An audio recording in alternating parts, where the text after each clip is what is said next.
Hi everyone, and welcome to Module 2, Strategic Initiatives and Measuring Success in Data Science 2103. Now, Module 1 was about the foundation, how business goals drive technology, how technology produces data, and how data supports decisions. And Module 2 is about execution and measurements. In other words, once an organization picks a strategy, how do they actually implement it? And how do they prove it worked? What we'll be covering in Chapter 3, we focus on the integration tools organizations use to build real competitive advantage.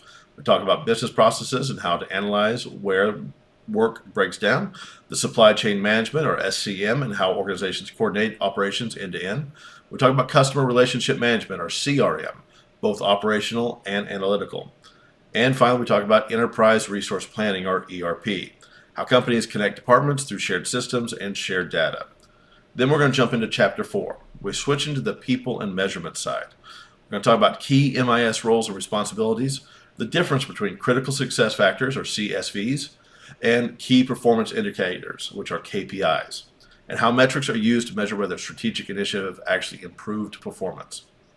Now, what you need to complete before the deadline, everything before this module is due Friday of your pacing schedule at 5 p.m.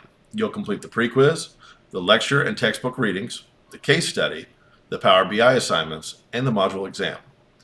Now, for this case study on this module, we're going to be talking about AI and job displacement. You're going to analyze the ethical implications of AI on the workforce, specifically job displacement.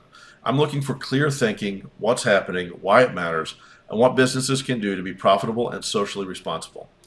Also, discussion participation is required, so don't post and vanish, engage with your peers. So, important reminders, two big ones. No late work is accepted. If you miss the deadline, you move forward to the next module. And professionalism matters. Clear writing, complete answers, and solid reasoning. No fluff. If you have any questions, message me directly. All right, let's go up. Let's get after Module 2. Professor P out.